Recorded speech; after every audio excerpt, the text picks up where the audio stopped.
Freeport, Grand Bahama, and the wider Bahamas and the world tuning into Islandish Talks today, this evening, today, all that good stuff. My name is Yami Sween, and this is your first time here. Welcome to the network. And we are interviewing Freeport baby, star, actress, teacher, athlete, and now entrepreneur, Tempestt Bullard. How you doing? She is on the show this evening, and we're going to be talking everything Tempestt. Now, I've known you all my life. For real. All my life. I've known Tempestt all my life. I technically watched you grow up. Right. For real. So tell them a little bit about yourself, about your beginnings, and what you're doing now with your life. Ooh, I am a very blessed woman. I can say that. Yes, I'm very blessed, very talented, and I find myself dibbling and dabbling in a whole lot of things. But my true passion to the core is teaching. Yes. So I've been teaching now for 17 years. Mm-hmm. I've been in the private sector and then eventually traveled now in the government sector. I've tapped into playing sports. My bachelor's is in physical education. Okay. So I ran track before, throw, softball, volleyball. Now I tap into the stage. Yes. So I'm also on stage, and I find myself venturing more into writing at this juncture in life. Okay. I have one daughter who is an athlete, Yeah. up and coming herself. Who's another Tempestt? A little mini me, and just enjoying life. I love that. I love that. So let's talk about your teaching journey. Did you always want to be a teacher? No. Okay. No. So how did you end up there? Crazy enough, most of my mom's sisters were teachers. Okay. My mom is a teacher. Yes, I know that. And she teaches preschoolers. Mm-hmm. My patience don't run that low. Okay. It doesn't run that low. But just seeing her come home after dealing with children all day was like, no, I don't want to teach. But I found myself right in education. I went to Bethune-Cookman University, got my bachelor's in physical education, and then I eventually went to the University of the West Indies and got my master's in literacy instruction. Okay. Started off in PE for about 3 years, went into the classroom for 10 years. Now I'm back in physical education with the government. Okay, what school are you at? Louisiana Primary. Do you love it? Go Eagles, of course. Oh, I like it. I love it. I love it. I love it. We're doing big things at Louisiana Primary, small school, but mighty. It's a school that's not a popular school because we're down in the back of Hunter's Louisiana, Mactown. So big ups to that crew in the back there, but a small school that is making powerful moves in the past few years. I love that. Now, with you being Tempestt and the type of personality you have, knowing you all of these years, I would have never seen you making this shift career-wise into timeless tributes. Okay. So let's talk about that journey, because I saw you post about it on Facebook, but nothing is better than hearing it out of the person's mouth in their own words. Crazy enough, Timeless Tributes actually just started last year when a family friend passed. That would have been Deacon Higgs. We all know Deacon. Brother Higgs. So Brother Higgs was a prominent person in Zion Baptist Church where I grew up, and has always been that family friend. Yeah. Mommy always looking out for him. He's always looking out for my brothers and I. And he passed away. Yeah. Once he passed, his daughter reached out to me asking me to write his obituary. And I was like, okay, I could help. Actually, Mommy wanted me to do a dance. Okay. Funeral, I know, you grow up dancing. I said, Miss Lundy, I'm not dancing to this funeral. Now y'all could ask me to do anything else. And it so happened that they needed assistance with the obituary. And just getting the research, finding about his life, his years, it was years of hard work that Deke has put into his legacy, that it had to be documented in the right way. So found all the information, put the story together, and Lisa was like, Tempestt, I read this and I cried. Because this is Daddy's life. brushed it off. I enjoyed it. It was cute and all. Until my dad passed. January 23rd, he passed this year. And of course, with me doing Deacon Higgs' obituary, I found myself saying, hey, I don't do anything else, I'll write Daddy's story. But nobody really knew his story. Right. All we know is Daddy worked at the water company all his life. Right. That was it. But once I started to dive into all of his hobbies and the things that he did and reaching out to individuals, I found myself just totally absorbed in this is cool.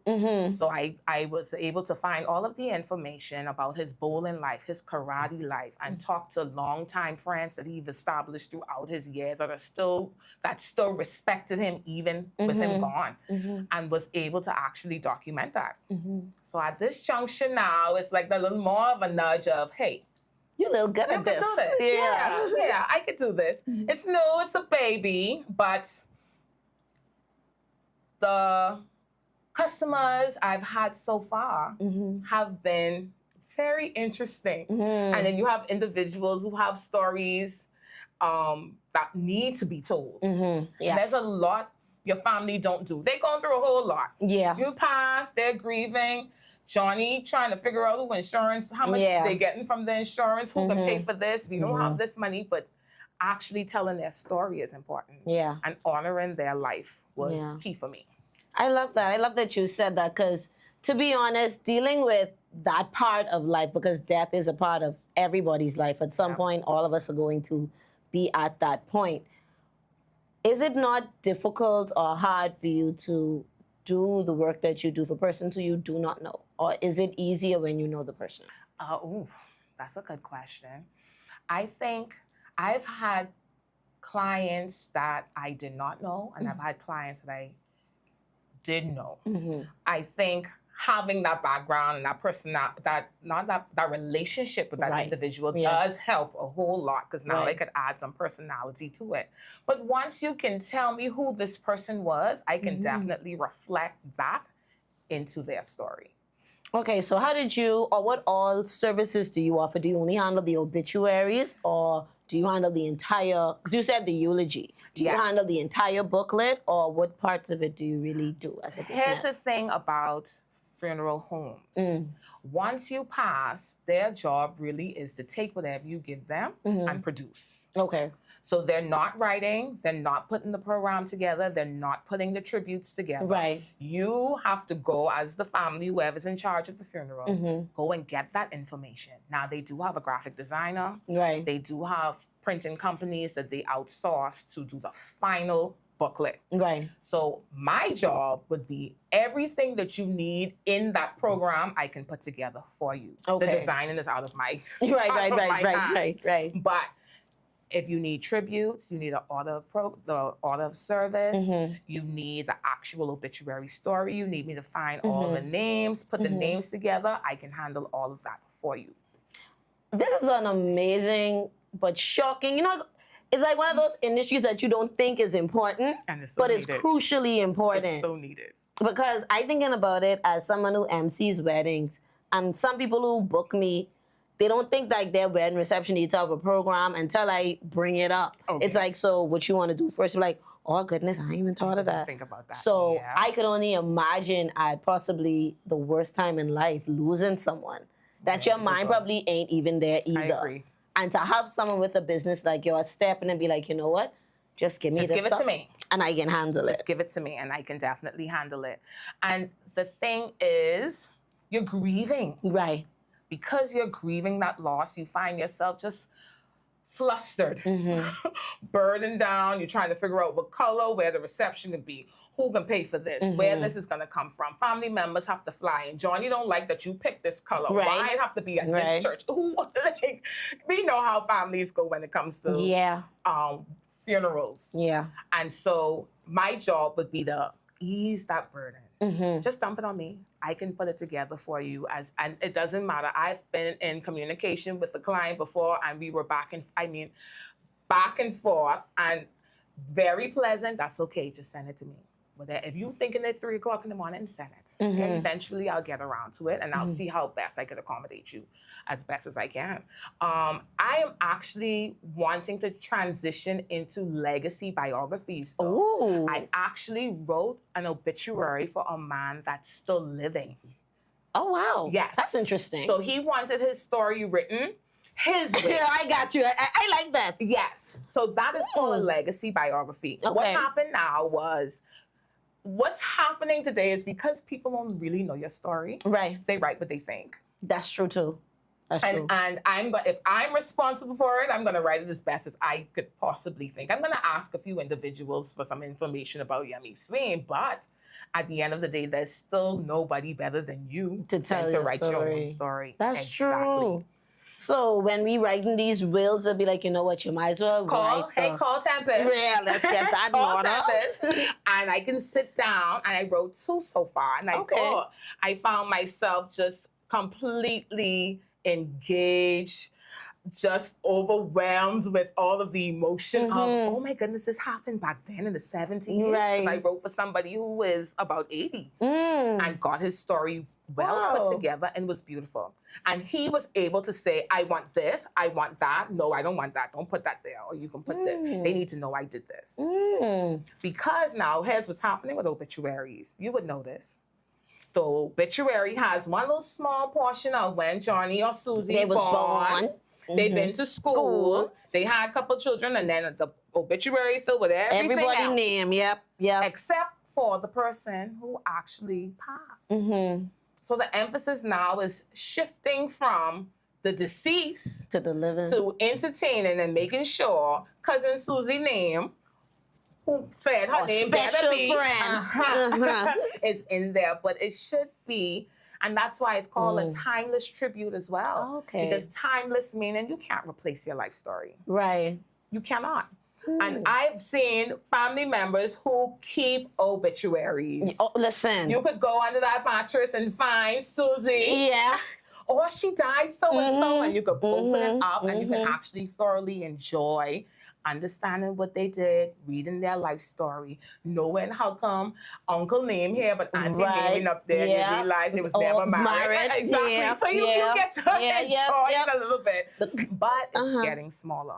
One little short paragraph of that life story, and then we fill the program with pictures, and we have some tributes here and there, but their story should be honored. Yes, I agree. From beginning to end. I love that. This is an amazing business adventure. Hey, it's growing. Yeah. It's growing. I like it. I see it's going to be a really big thing. It keeps me entertained. My dad is being honored. Big ups to the Grandma Basketball Association. He's going into the Hall of Fame in a few weeks. Okay. So I think we need to start documenting. Please. You know, he's about to be a grandpappy next year. So nice. It's time for us to start legacy and we could definitely put his whole story together. Somebody have asked me to write their bio before. I love that. I can definitely put a bio together. You send me your words of your heartfelt words on what you remember about this individual. You send it to me, and I can definitely put it into your own words as close to what it is that you want for you. I love what's that person? So we're going to take a quick commercial break, and we're going to dive more when we come back into the very interesting life of Tempestt Bullard. Hi, everybody. I'm Jason. And I'm Cheryl. Join us here on Superior Talk Bahamas YouTube channel every Tuesday at 6 for Let's Talk, where we talk about issues that matter to you. We try to come up with workable, practical solutions so we have more action and less talk. See you on Tuesday.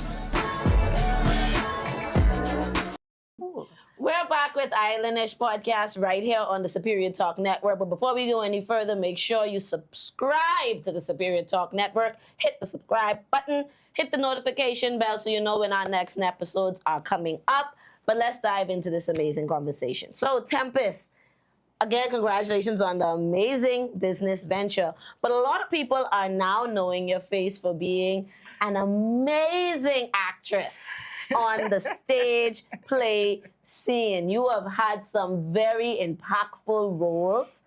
And to be honest, oh gosh, you're a real inspiration. Aw. Really? Well, thanks. You're the reason I got into acting this year, and I was like, yay. because then the thing about it is like, okay, when I saw you do pageantry, I was like, well, if Tempestt could do it, I think I could do it too. And then when you started acting, I say, okay, if Tempestt could do it, then I think I could do it too. Yay. So I really have to give you kudos for that. You've taken on some very strong roles and also some impactful roles. So tell us about how you initially got into acting. That would have been 2017. Okay. Carell Pinder, Keeping Up with the Bougies. Okay, yes, I remember that one. And I was the news reporter who just was telling all the tea in this particular show.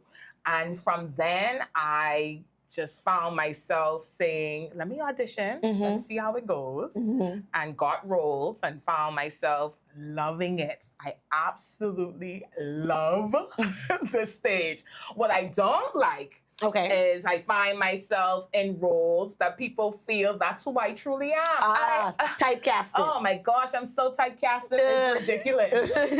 But it's a fact. So no, I am not those characters at all. Let them know. At all. Not even a little bit. I am challenged when I'm actually playing those bougie, stuck up. Yeah. Yeah, it's nothing like you. She thinks she is all of that in a bag of chips and some dip. I am far, far, far from it. And I've been challenged, especially in those powerful roles, because I am now depicting something that I honestly don't even agree with. Right. Many times. So I do a good job because I put in the work. Right. Okay, it's a lot of hard work trying to now bring this character, who I'm not, to life. How does that work for persons who aren't familiar with art? Because I feel like that's what stops a lot of people from auditioning for roles.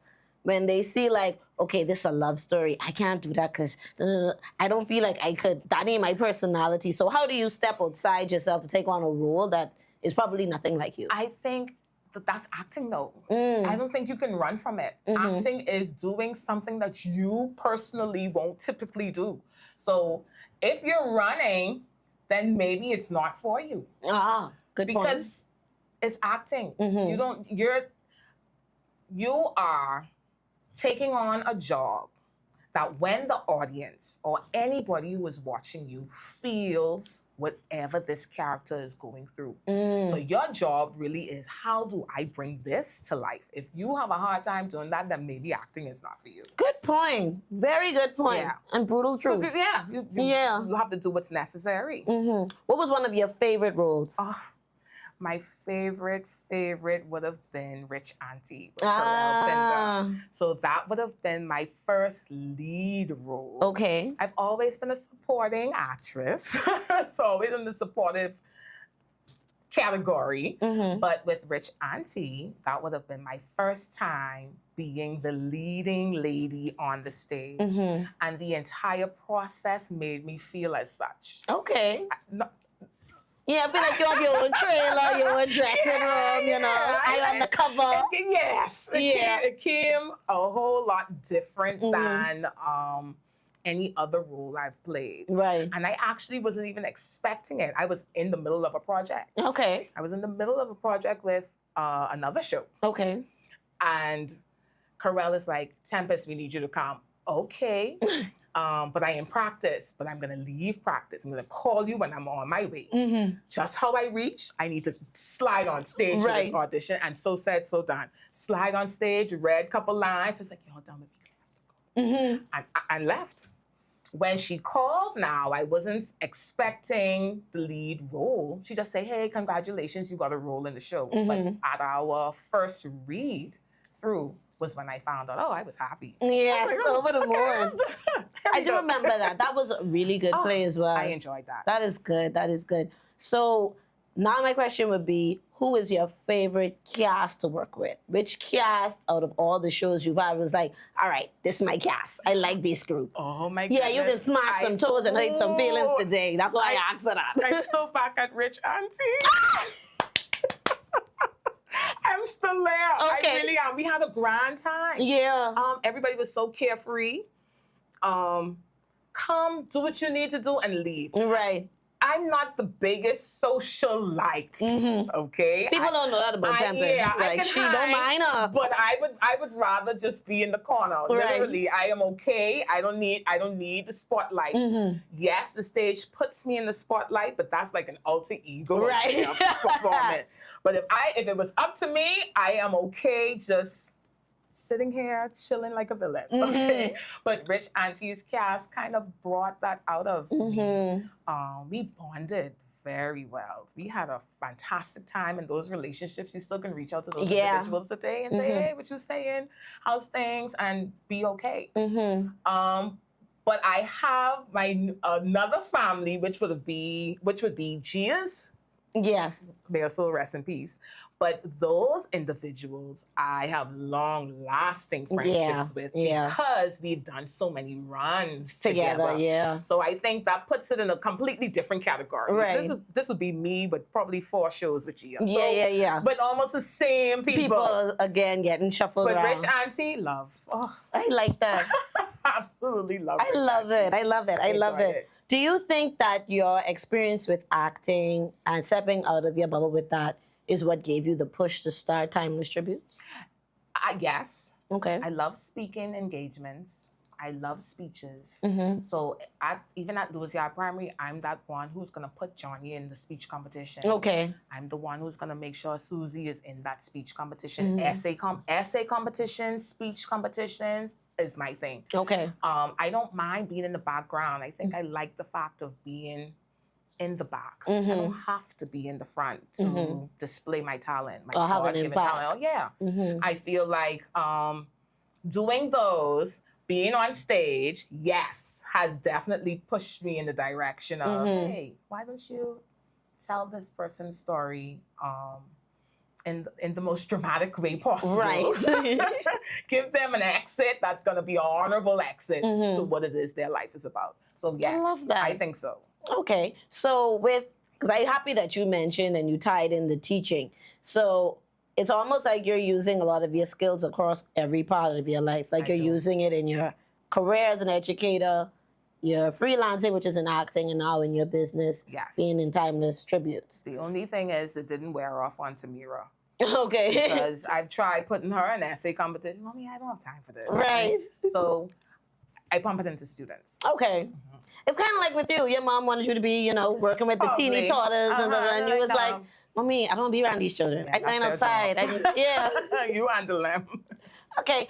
With both of us being, and I'm shifting a little bit into a different conversation. With both of us being, I like to call them church babies, growing up in church and being around church and being involved in sports and everything like that. Do you think those are the things we did as young people that help us to stay focused? And with you being a teacher, are you seeing a lack of that resulting in the state of young people now? I don't think, and this is from a teacher and who also is a parent,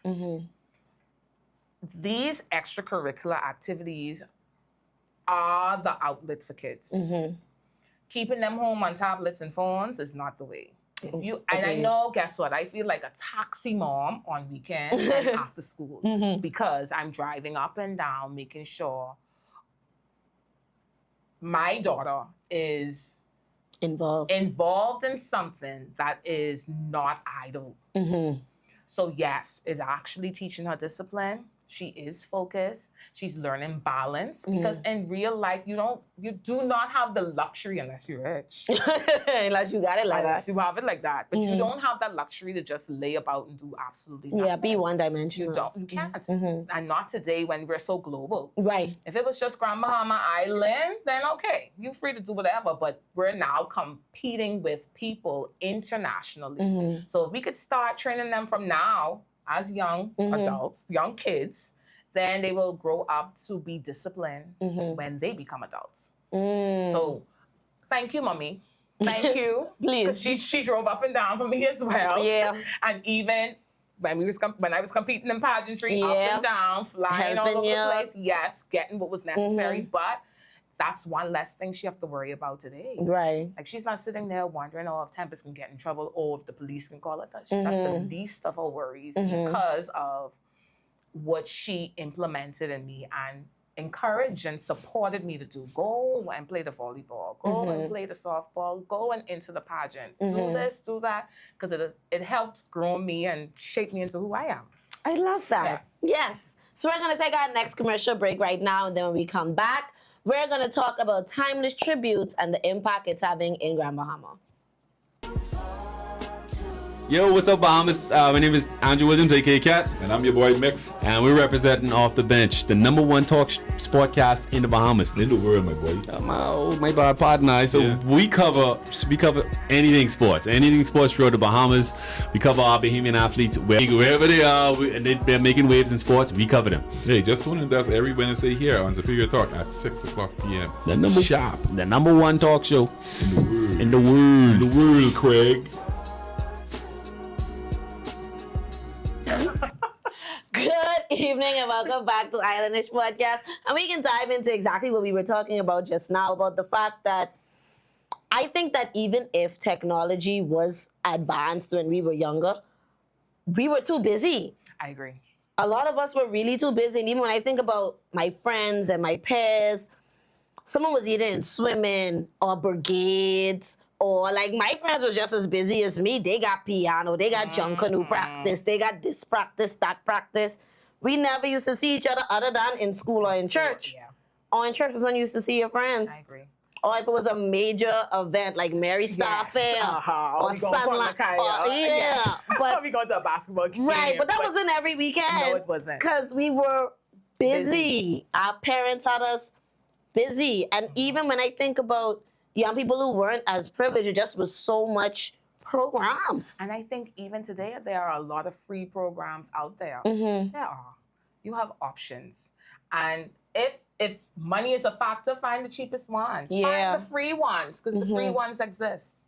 As a teacher, do you think it's because parents are more fearful in terms of who they have their children around? That's the reason? Or you think it's just, hate to say it, but bad parenting?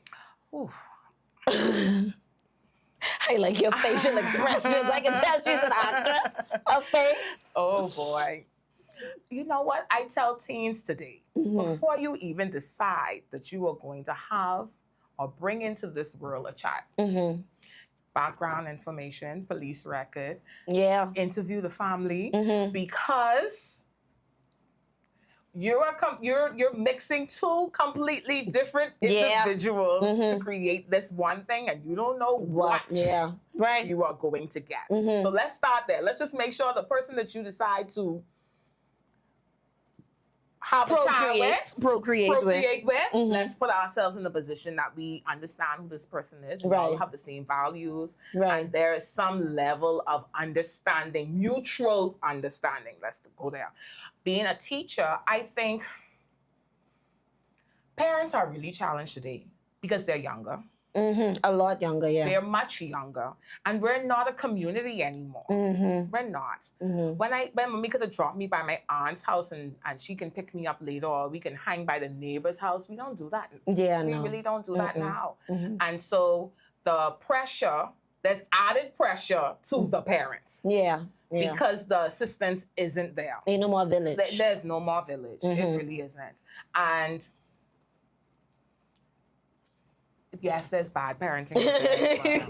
You still have to mention that because it's true. It's true. Man. And I'm happy that you mentioned that about just the family and stuff, because I don't have no children, but I could see it. I could see it. By the time they become adults and just certain things they don't know, and no cool. The way they manners, speak and respect. It's just certain things you pick up from certain social interactions, being in youth programs, being around certain even adults, sports, coaching. Those things are structured programs. And parents, children love structure. They do. They crave, they beg, they need structure. Okay?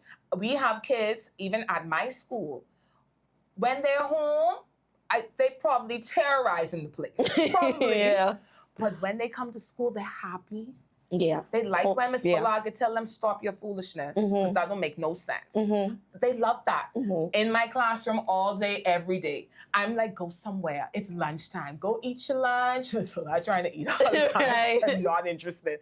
But you can tell that they are craving some level of structure. Give them some structure, parents. Give them some structure. And again, get them involved in some extracurricular activity. It's going to help alleviate whatever chaos is happening in your home. And plus, you get a break. You know, just to have 2 hours of break of your kids. Yeah, I can imagine. Because we just run the football program, listen to them children. Love it. I love y'all to death. I don't want y'all to think I don't love y'all. I love y'all to death. But I can tell you, they enjoy it. Yeah, they enjoy it. They just don't want to go home. They be like, we finished already? It's be like, yeah, we was here for 4 hours, bro. Yeah. But the sun's still up. We can stay. No, it's time to go home. The fact that you have that impact. It's so bad. I used to have parents say, Miss Bullard, if your name called one more time in my house. Yeah. But Coach, yeah, I'm sick. Yes. Coach So sick. Miss Bullard say. Right. But guess what? All to make them better. Yeah. Trust me. And when they reach 15, 16, you're going to see a huge difference. You're going to see them now even being an influence on their peers. Yeah, on their younger siblings, Oh, my too. goodness. You're going to see it. It's worth it. It's hard at first. Yes, you got to pay registration fee. Yes, you have to drop off. Yes, you have to take them in the car and drive up and down. Up and down. All day you have to buy fast food because you don't have no time to cook because you've just been watching the game. That's okay. In the long run, free scholarship. Yeah. In the long run, the police ain't calling you. In the Papa. long run, your child that makes so much money, they could be able to take care of you. You, okay then. You're not telling me, Mommy, I can buy you a house. Speak it. Speak it, girl. Y'all didn't see VJ Edgecombe? Okay then. Okay, if this what it takes, so what? Drive you up and down? No problem. Yeah. What time you have to be to practice? Okay. No problem. I It can costs this sleep in the much? car.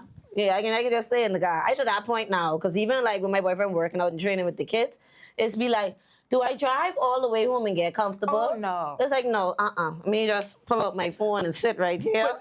Because, and I save gas. Because I got to come back here anyway. Interestingly enough, I had my papers at the park on Saturday. Past marking papers. So Exactly. the parents say, don't tell me you use that PE teachers give work. Yes.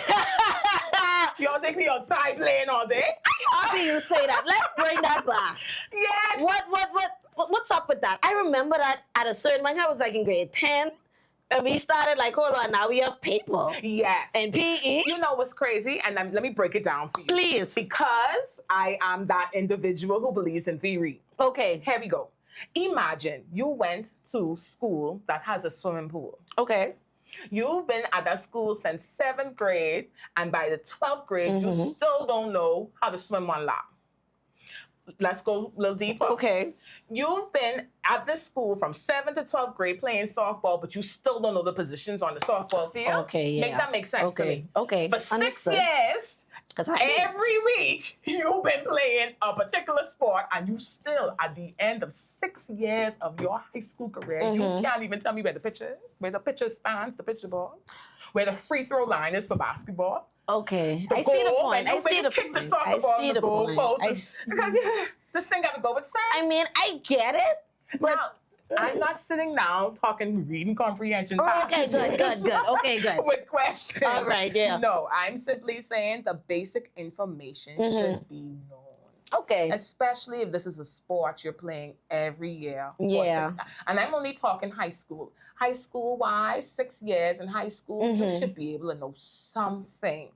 You've been going to PE every week and you don't know nothing? Yeah, you should know. Yeah, that's the shortstop, boy. Yeah, man. That boy is the shortstop. That's the catcher. 3 strikes, you out. Right, Not yeah. 3 strikes, the umpire dancing on you. You're standing there trying to figure out what's going on. Sweetie, you out. Right, you gotta go. You gotta go. Okay. So it's just a little basic. I don't run out. I could, but I don't. Okay. I keep it very basic. So at the end of the day, I could go a little deeper with the sport and not have to go back to this is a softball. Right. This is the baddest box. At Right. least by the next year, we probably could play a little scrimmage game. Okay. Just so we could see it grow. And then too, you won't know what you like or don't like unless you try it. That's true. So I need to get over some little hurdles. So at the end of the day, I can say, boy, Mommy, this one here could play softball. Yeah. This one here could do. I think you should focus into basketball. But I can't do that if Johnny still don't know this a basketball. Right. You don't know They like, have yeah, the basketball and you they gotta kicking stand it with their foot. That's a problem. there.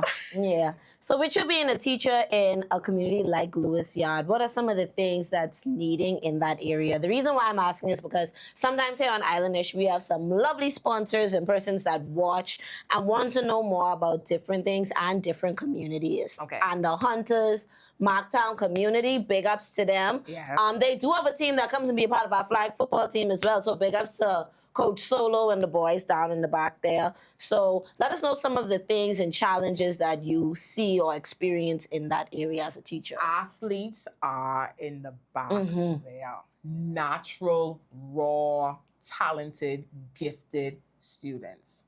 The issue is transportation. Yeah. So like how you have your flag football program, I probably could get most of the boys to come. Right, yeah. But how they can get there And how they can get and home. how they're gonna get home. Even with me, with my after school programs, I'm on the bus taking them to the game, and I'm back on that bus making sure everybody gets home. I'm dropping students off in my car sometimes at the end of the day because transportation is a huge factor. So if we know an individual, a bus driver, who just want to say on Saturdays I could pick up a crew.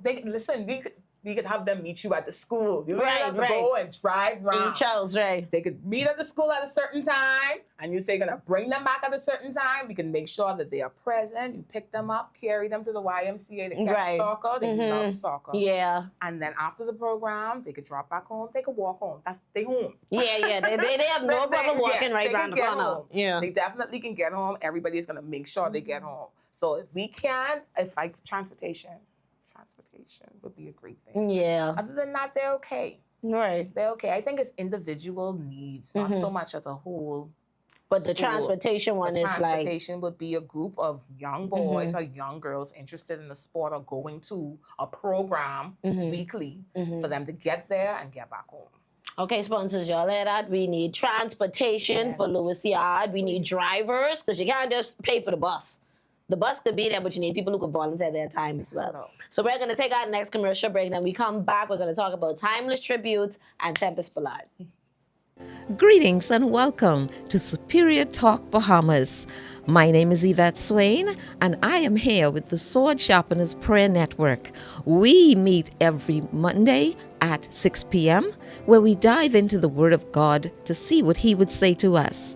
You are welcome to join us. That's every Monday at 6 p.m. here on Superior Talks. God bless you, and we look forward to seeing you soon. Bye-bye. Yes, that's right, you guys. Thank you so much for watching Islandish Podcast. We are here with Tempestt, who is mind-blown about everything we're doing here at Superior Talk. This is cool. So make sure you guys are subscribing to Superior Talk on all of your social media, as well as Islandish 242. And make sure you're following Timeless Tributes, too. Y'all have a page? No. I do have my personal page. So you can See, find we me on got to work Tempestt. on that. And you know something? And you just read my post the other day. Right. It's hard. Right. It's hard. I don't know how you creators come up with these things and just Each make and it every happen. day. My patience only like this big when it comes to this. And then it's the debate. How much likes? If I post this, you think this can get enough? Or so it's that little doubt that creeps in that makes you Lord. unsure. You sound like a new business. Yeah, that's why I wouldn't mind Right. marketing. I could understand people who charge for marketing. Yeah, that's because it's a gift. Everybody can't do it. I can tell you that. But I tell people all the time, especially with a business like yours, the work you do speaks for itself. So a lot of times your marketing isn't even that hard. You just have to make the Facebook page people could find you. That's literally it. So it doesn't have to be where, okay, I'll give you a perfect example. You see like how when people have funerals anyway, at the funeral they posting pictures anyway. Just tell them like, hey, just remember to tag me. Or remember to invite me to collab with you. It'll create the content for your page because then it'll be there on your page anyway.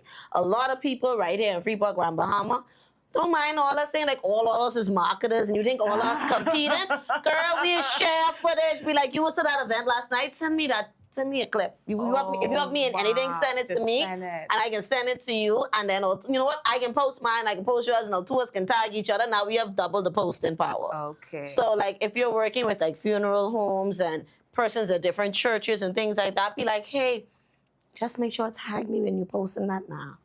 Okay. That's it. That goes a long way. Very small. Very small, very easy. Sometimes we overthink it because, especially when we're looking at the US model, and you see them going viral and getting 1,000 likes. Yes. Listen, it's only 2,000 or so people in Freeport who spending money. So if you get maybe 20 likes, keep in mind that's 10% of the market who really spending money. Interesting. You got to think about it like that. Because even though it's 45,000, whatever, people in the Bahamas, cut that in half because half of them is children and the other half broke. You have to think about it that way. The other half are persons who either don't have no interest in your business or who will never use your business, and that's fine. Yeah. So your target market is probably only maybe 3,000, 4,000 people, max. Okay. So if you get 40 likes, that's good. That's good. Because then that 40 likes will generate 100 people per person who liked it that's going to see it. Because every time someone likes your stuff, it goes to someone's notifications and says, hey, one of your followers likes da-da-da-da-da. Oh, wow. And people just click that because people just click it. What you They can like see it. They can see it. They can see it. So you don't have to overthink it when you... People always sometimes like, oh, your Facebook stuff and your podcast don't get no bunch of likes. I just be like, child, but every time I go out, someone being like, so when you gonna invite me on the show though? Yes. So I see you. They seeing it. You're right. People may not click like, but they are seeing what you're doing. And you are doing an amazing work. Thank you. Keep posting your stories on Facebook because I be reading them and I be like, yes, I understand. I feel like that too. And it is being that shared moments when you feel at your lowest, when you sometimes get the most people being like, yeah, girl, I feel like that too. And thank you for being brave and posting it. You got a lot of comments like that. I did. The other day. I did. So I would encourage you to just keep doing that same thing. It ain't got to be every day. Don't mind. Yes, I think because all the that's time, the next factor. Don't mind them Facebook and Instagram live. People be like, oh, this is why your post isn't going viral. You're not consistent. You're not posting every day. I don't need to post every day. Okay. You don't need to post every day. That lady who work in the NIB office or whatever office who scroll Facebook every day, she ain't gonna know you was only post once a month. She just always scrolling and she can see it. So and she is like everything. All the stuff I members that are like, oh child, I ain't read it, but I like it. Yes. That's all that matters. That's all that matters. All that matters. But kudos to y'all. Kudos. But with Timeless Tributes, how can persons get in contact with you if they want to use your services, whether it's for a family member that's passed away or your legacy obituary? Right, okay, so you can contact me at 439-9076. Of course, you can reach me on Facebook, Tempestt Bullard, directly.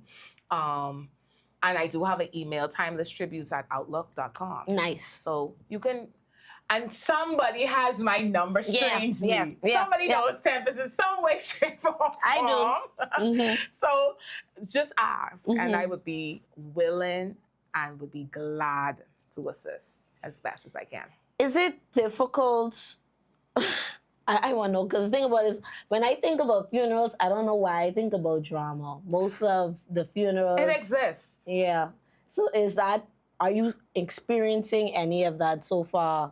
Oh, yeah. Okay. Of course. Of course, persons are going to disagree about what they feel should go in. Yes. So how do you navigate something like that? For me, so I've experienced on 2 separate occasions where the individual was married before, but are no longer married and had kids. However that breakup was, it wasn't a good breakup because evidently the family now don't even want anything mentioned about this ex-wife or ex-husband. That's their life. That's their life. And I can fix it where we still acknowledge that was a chapter in their life. The story isn't about you. So we want to put our personal feelings aside and see how best we can honor the life of this individual. We cannot take out a big, huge part or chapter in that individual's life that impacted who they eventually became.